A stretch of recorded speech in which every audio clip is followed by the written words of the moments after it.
ये त्रिपुंड्रधरा लोके विभूत्या सितया गणा ते सर्वे परिहर्तव्या नानेतव्या कदाचन। हे दूतों, जो सुंदर श्वेत भस्म का त्रिपुंड धारण करते हैं उनको यमलोक कभी मत लाना। मरते समय मस्तक पर त्रिपुंड है तो यमलोक नहीं जाओगे। मरते समय मस्तक पर या तो ऊर्ध्वपुंड होना चाहिए या मस्तक पर त्रिपुंड होना चाहिए। ऊर्ध्वपुंड अथवा त्रिपुंड है। ऊर्ध्वपुंड के संबंध में भी शास्त्रों में लिखा है, ऊर्ध्वम नयत यत् पुंड्रः प्राणिनम पापकारिणम तस्याख्या ऊर्ध्वपुंड्रेति तस्मात् तद्धारये द्विजः। स्कंद पुराण में लिखा है। ऊर्ध्वपुंड धरो मर्त्यो म्रियते यत्र कुत्रचित स्वपाकोपि विमानस्थो मम लोके महीयते। ऊर्ध्वपुंड धारण करने वाला कहीं भी मर जाए, कुत्ते को पकाकर खाने वाली चांडाल जाति में भी कोई पैदा हुआ हो और मस्तक पर मरते समय ऊर्ध्वपुंड तिलक हो तो वो भगवान के धाम को जाएगा। ऐसा ही यहां शिव पुराण में त्रिपुंड के बारे में लिखा है। श्वेत भस्म से त्रिपुंड जिसके मस्तक पर होगा मरते समय, वो कभी नरक नहीं जाएगा। एक घटना हम आपको सुनाते हैं। राजस्थान में सामोद एक जगह है, सीकर के पास ही है, पुरानी बात है। वहां पूज्य श्री महंत श्री प्रेमदास जी महाराज, उनका एक आयोजन था। पूज्य गुरुदेव कथा कहने गए थे और बहुत से साधु गए थे कथा सुनने। हम छोटे ही थे तो रात्रि को लगभग 1:30 या 2 बज रहे होंगे। हम लवशंका के लिए उठे तो हमने क्या देखा, एक महात्मा वो 0 पावर का बल्ब जो है, जो स्नान की तरफ लगा था, और तो सब बंद था, हॉल में तो लाइट बंद थी क्योंकि महात्मा सो रहे थे। तो वहाँ वो महात्मा बैठ के तिलक कर रहे थे। आपने राम लवशंका करके आए तो हमने महात्मा से पूछा कि क्या बात है गुरु भाई, अभी तिलक क्यों कर रहे हो?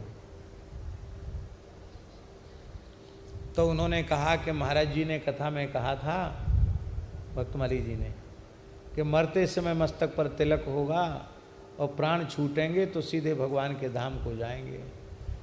तो बोले अब सोते सोते मर गए तो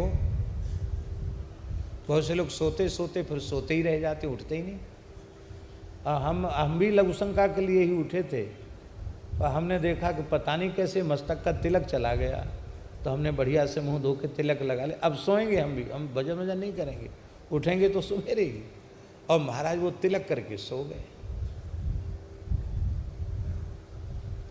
सवेरे हमने पूज्य महाराज जी को ये बात बताई। महाराज जी ने कहा, पंडित जी इससे आपने क्या शिक्षा ली?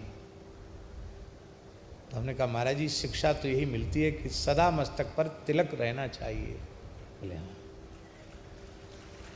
तब से महाराज जी हमारा हाथ धोखे से भी कभी यहाँ नहीं पहुँचता है। शरीर में भी पीड़ा होगी तो ऐसे कर लेंगे, यहाँ हाथ नहीं पहुँचता। दूसरे दिन तक यथावत तिलक बना रहता है। स्नान करते ही जल का तिलक कर लेते हैं, फिर आसन पर पहुँचकर फिर तिलक कर लेना। और कई बार लोग कहते अब तो रात हो गई, अब कल कर लेना तिलक। अरे भाई, घर का चंदन है, घर का सब ठाकुर जी की दया है, कोई कमी नहीं है, सब चीज़ उपलब्ध हो जाती है, फिर तिलक लगाने में कंजूसी क्यों करें? जानते हो तिलक, महाराज जी तिलक को हरि मंदिर कहा गया। ये भगवान का मंदिर है।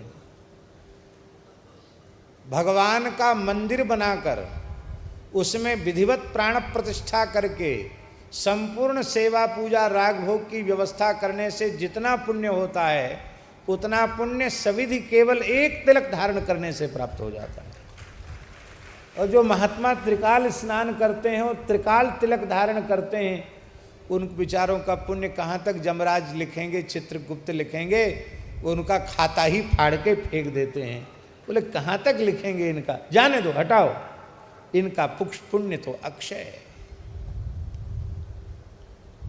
एक महात्मा थे सुदामा कुटी में, उनका नाम था भोले बाबा। नाम क्या था पता नहीं, सब भोले बाबा कहते, पुरानी बात है।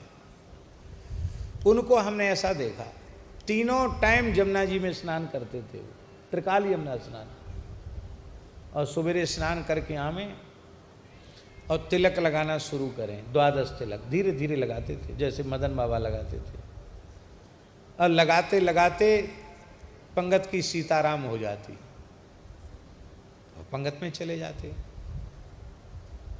और फिर दोपहर 1-1.5 घंटे बाद फिर जमुना जी जाते, फिर स्नान करके फिर तिलक लगाने बैठते। माला फेरते कभी नहीं दिखाई पड़ते, खाली तिलक ही लगाते दिखाई पड़ते।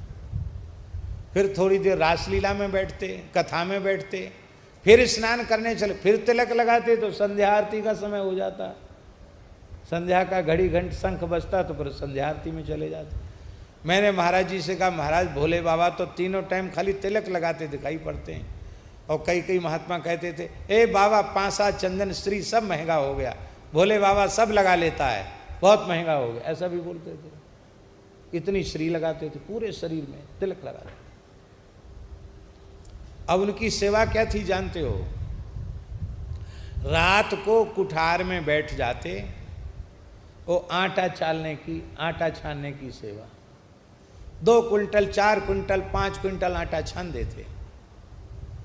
और जब सवेरे निकलते तो लगता पूरे शरीर पर विभूति चढ़ाए हुए हैं। क्यों? वो सब आटा सब दाढ़ी जटा और सारे शरीर में लंगोटी लगा के बैठे रहते, पूरा एकदम। बोले हाँ आप भोले बाबा हो गए। ये सेवा उनकी थी, महात्माओं की निष्ठा है। ये ऊर्ध्वपुंड्र हरि मंदिर है, तो त्रिपुंड्र साक्षात शिव मंदिर है।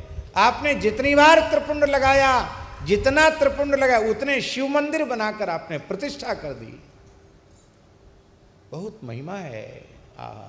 हमने एक दिन श्लोक कहा था, त्रिपुंड में भी आदि ब्रह्मा, मध्य विष्णु, ऊर्ध्वरेखा सदाशिव, बिंद की शक्ति रूपेण त्रिपुंडम धारये द्विजा। ये त्रिपुंड में पहली जो आदि रेखा है उसमें श्री ब्रह्मा जी हैं, मध्य की रेखा में विष्णु हैं, ऊर्ध्व रेखा में भगवान सदाशिव हैं, और जो बिंदी है वो साक्षात पराम्बा भगवती जगदम्बा दुर्गा का स्वरूप है। इस तरह से त्रिपुंड की बड़ी भारी महिमा है। तो भगवान धर्मराज ने कहा कि जो त्रिपुंड धारण करने वाले हैं उनको यमलोक मत लाना। माई मेरे श्याम लगो